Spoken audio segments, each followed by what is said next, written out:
Good morning, students. As you all know, we have started the chapter 3rd, Glimpses of the Past, and we have completed till British rule. We have studied that how British rule affected Indian people and what was the condition of that time. They were charging heavy taxes from the farmers and the condition of the farmers were very poor. Now what happens? The period of 1765 to 1836. Now a social reformer, Raja Ram Mohan Roy. I think you all have known about it. राजा राम मोहन राय को आप सभी जानते हैं. He was social reformer, एक सामाजिक सुधारक थे वो. 1772 से 1833 तक का जो पीरियड है उसमें राजा राम मोहन राय का क्या कंट्रीब्यूशन रहा है उसके बारे में हम थोड़ा सा यहाँ पर स्पीच बबल के माध्यम से पिक्टोरियल वे में थोड़ा सा देख लेते हैं. राम मोहन राय, a learned man from Bengal, understood what was wrong with the country. अब जो राजा राम मोहन राय थे ये लर्न मैन थे. लर्न यानी विद्वान, काफ़ी पढ़े लिखे लोग थे बंगाल से, और पढ़े लिखे थे ये, और थे कहाँ से? बंगाल से. तो ये समझ गए कि कंट्री की कंडीशन क्या है, लोगों के साथ में क्या गलत हो रहा है ना. यानी ब्रिटिशर्स की जो पॉलिसी थी वो इनको समझ में आ गई थी. Let us not despise ourselves, our ancient culture is great. अब वो आपस में जो लोग हैं उनको समझा रहे हैं, क्या कह रहे हैं कि हमें अपने आप को डिस्पाइज नहीं करना चाहिए. डिस्पाइज यानी हेट है ना, हम अपने आप को अंडर एस्टिमेट ना करें, है ना. An ancient culture is our ancient culture is great. हमारी जो संस्कृति है बहुत ही महान रही है. And we are capable of greater achievement. और हमारे अंदर इतनी क्षमता है, इतनी कैपेसिटीज़ हैं, है ना, क्या कि हम बहुत बड़े बड़े अचीवमेंट पा सकते हैं. We must first reform our society. तो हमें क्या करना होगा? सबसे पहले हमारी जो सोसाइटी है ना, उसको हमें रिफॉर्म करना होगा. रिफॉर्म यानी उसको सुधारना होगा. हमारे जो समाज में जो एविल्स, जो बुराइयां फैली हुई है, हमें उनको पहले ख़त्म करना होगा. Superstitions have been running on. हमारे समाज में जो सुपरस्टिशंस चल रहे हैं ना, अंधविश्वास जो चल रहे हैं, इनको सबसे पहले हमें ख़त्म करना होगा.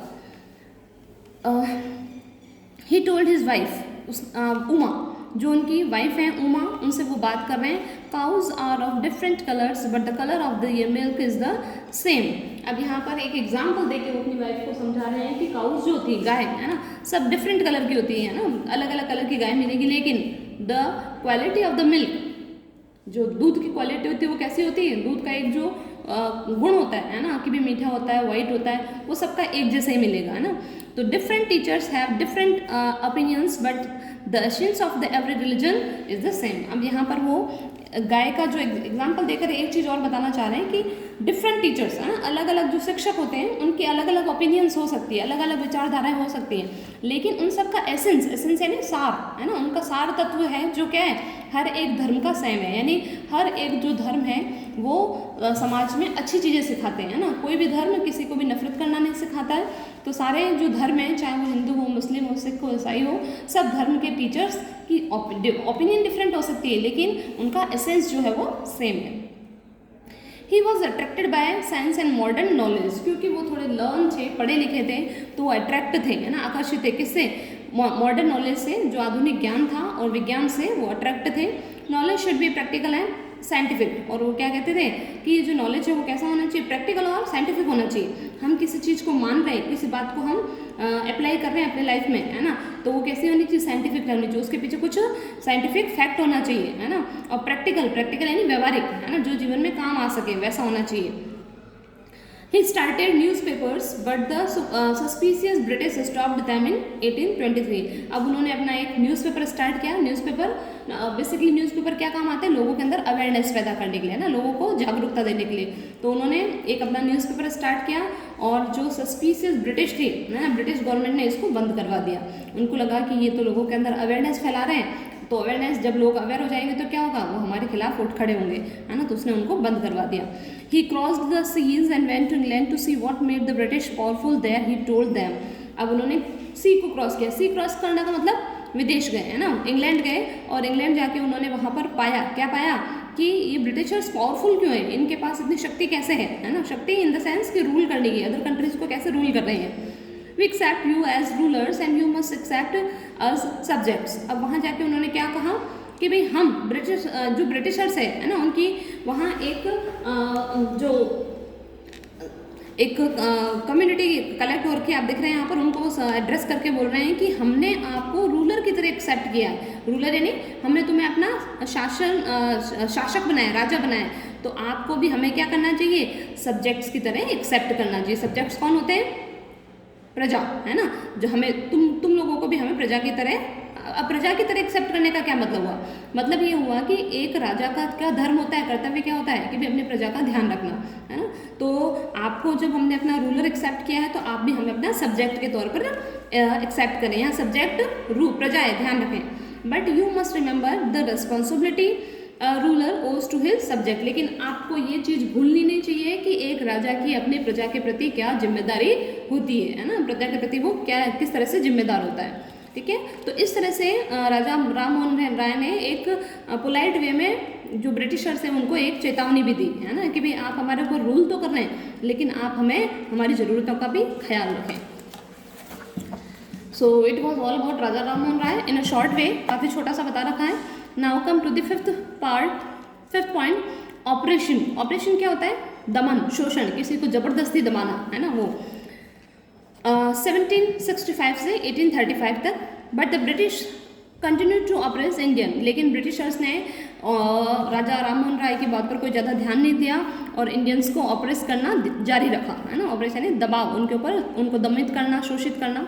इन 1818 they had pass regulation 3rd, और 1818 में उन्होंने एक ऐसा नियम, एक ऐसा कानून लिया, under it an Indians could be jail without trial in a court, कि किसी भी भारतीय को ब्रिटिशर्स अपनी मर्जी से कभी भी जेल में डाल सकते हैं और उसके ऊपर कोई ट्रायल भी नहीं होगा। ट्रायल यानी मुकदमा, है ना। बाकी कोर्ट की प्रोसेस क्या होती है, भाई किसी को पकड़ा जाएगा, उसके ऊपर मुकदमा दायर होगा, फिर कोर्ट में उसके ऊपर एविडेंस वगैरह पेश होंगे, तो ऐसा कुछ भी नहीं, है ना, डायरेक्ट आप उसको जेल में डाल सकते हो।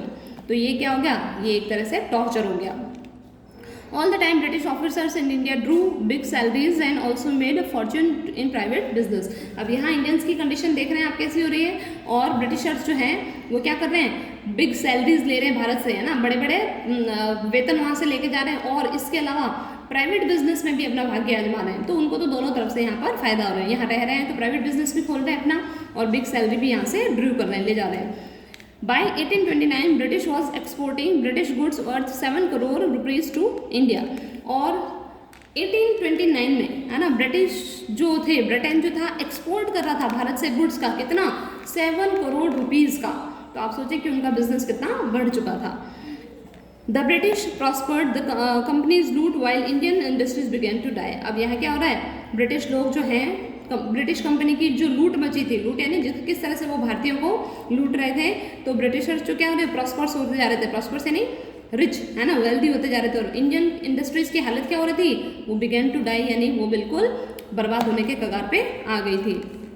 Governor general Bentinck reported back home, और जब गवर्नर जनरल बेंटिक जो थे उन्होंने वहाँ पहुँचकर क्या बताया, the bones of the cotton weavers are bleaching the plains of India, कि भारत के जो मैदान है ना, वो किससे भरे पड़े हैं, बोन्स ऑफ कॉटन वीवर्स, है ना, जो भारतीय लोग जो हैं, भारतीय वीवर्स है, वीवर्स यानी जो कॉटन के फार्मर्स होते हैं, उनको जुलाहा बोला जाता है ना, उनकी जो बोन्स हैं उससे जो भारत के मैदान हैं वो कैसे डिसकलर्ड हो चुके हैं। ब्लिंचिंग यानी डिसकलर्ड, यानी हम कह सकते हैं कि भारतीयों की हालत कैसी हो रही है ना। देखो आप देख सकते हैं कितने वीक नज़र आ रहे हैं, है ना, खेती कर रहे हैं बेचारे, टोटली फार्मिंग पे डिपेंड है, और वो फार्मिंग भी कैसी, जिनसे उनसे हैवी टैक्सेस वसूल किया जा रहा है, तो उनकी कंडीशन बहुत ही ज़्यादा यहाँ पर खराब दिख रही है। नेक्स्ट कम डिससेटिस्फैक्शन 1835 से 1506। Education in India was in Persian and Sanskrit. Bharat में पर्शियन और संस्कृत जो भाषा उस समय चलती थी, उस समय तक 1835 तक इंग्लिश का कोई ज़्यादा इतना कह सकते हैं पर्टिकुलर कोई इतना इम्पैक्ट नहीं था, है ना। Englishman named Macaulay suggested a change. अब उस समय मैकाले एक नाम का एक इंग्लिशमैन था, उसने एक सजेशन दिया, क्या दिया, we should teach the native through the English language, कि ये जो इंडियंस है हमें इन्हें इंग्लिश पढ़ाना सिखाना शुरू करना चाहिए। दूसरा जो है इंग्लिशमैन वो कह रहा है, yes I agree, English educations produce clerks to whom the British gave petty jobs under them. अब ये जो इंग्लिश लैंग्वेज उन्होंने सिखाना स्टार्ट किया, उससे क्या हुआ, क्लर्क्स पैदा हुए। पैदा होने का मतलब कि अगर थोड़ी बहुत अगर भाषा जानते हो आप इंग्लिश की, थोड़ा बहुत अगर आपको लिखना पढ़ना आ रहा है, तो आपको एक क्लर्क का जॉब दे दिया जाएगा। और जॉब देने के बाद में आपको सैलरी कैसे दी जाएगी? पेटी, है ना, बिल्कुल बहुत कम ही आपको पैसा दिया जाएगा। Incidentally it also produce a new generation of intellectuals. अब ये इन्होंने सोचा तो ये था कि हम सिर्फ क्लर्क पैदा करेंगे, है ना, मतलब क्लर्क बनाएंगे इस एजुकेशन के माध्यम से, और वो हमारे अंडर में काम करेंगे, हम उनको जैसा भी काम करवाएंगे, जैसे भी सैलरी देंगे, वो सेटिस्फाइड रहेंगे। लेकिन इस एजुकेशन प्रणाली से कुछ इंटेलेक्चुअल भी निकल कर सामने आए। इंटेलेक्चुअल यानी बुद्धिमान लोग। अब आप देख सकते हैं उनमें से बहुत सारे ऐसे इंटेलेक्चुअल लोग थे, है ना, गोपाल कृष्ण गोखले वगैरह, तिलक वगैरह, है ना, राजा राम मोहन राय, ये पढ़ लिख गए तो इन्होंने अच्छा कंट्रीब्यूशन किया सोसाइटी को रिफॉर्म करने का। We must educate our brothers, और ये आपस में बात करें कि हमें हमारे जो दूसरे भाई बहन हैं उनको भी पढ़ाना स्टार्ट करना चाहिए। And try to improve their material conditions, और उनकी जो भौतिक सुविधाएं उनको भी हमें इम्प्रूव करने की कोशिश करना चाहिए। For that we must convey our grievance to the British Parliament, और हमें हमारे दुख को, हमारी जो परेशानी है, हम जिस कष्ट को सहन कर रहे हैं, वो कष्ट हमें ब्रिटिश पार्लियामेंट में रखना चाहिए। By 1856 the British had conquered the whole of India, और 1856 तक जो ब्रिटिशर्स ने क्या करा, भारत के पूरे साम्राज्य पे अपना अधिकार जमाने की कोशिश करें। आप देखेंगे येलो पार्ट है ना, स्टार्टिंग में देखा था जहाँ पर क्या थे, इंडियन प्रिंसेस थे। अब आप देखेंगे इंडियन प्रिंसेस कितने लिमिट में आ गए, है ना, और सारा जो एम्पायर है, एम्पायर जो है इसके साम्राज्य के शासक कौन बन गए? ब्रिटिशर्स, है ना। They care little about the needs of Indian. अब जैसे जैसा उनका साम्राज्य बढ़ रहा है, वो इंडियंस की जो ज़रूरतें हैं उनके ऊपर बहुत कम ध्यान देने लगे। अब जो लोग हैं वो बैठ के इसके बारे में बात कर रहे हैं। Our kings have become puppets and we have lost our old job. हमारे जो राजा हैं वो तो क्या हो चुके हैं? ब्रिटिशर्स के पपेट बन चुके हैं, ना, उनके हाथ की कठपुतली बन चुके हैं, यानी वो जो जैसा वो कहते हैं वैसा ही करते हैं। और हमने हमारी जो पुरानी जो जॉब्स थी वो भी हमारी खो चुकी हैं। एंड लैंड्स, हमारी ज़मीन भी चली गई। They are converting our brothers, वो हमारे जो भाई बहन हैं उनको कन्वर्ट भी कर रहे हैं, उनका रूपांतरण भी कर रहे हैं, धर्म परिवर्तन कर रहे हैं। You on the top do something to drive them out. अब एक जो आदमी है इन्हीं में से वो कह रहा है कि तुम सिर्फ बातें करते हो, इनको यहाँ से निकालने की कोशिश करो। ये जो ब्रिटिशर्स हमारे ऊपर रूल कर रहे हैं इनको भगाने की कोशिश हमें यहाँ से करनी चाहिए। So I think this is enough for today. From here we will start in the next class. Okay, so study at home.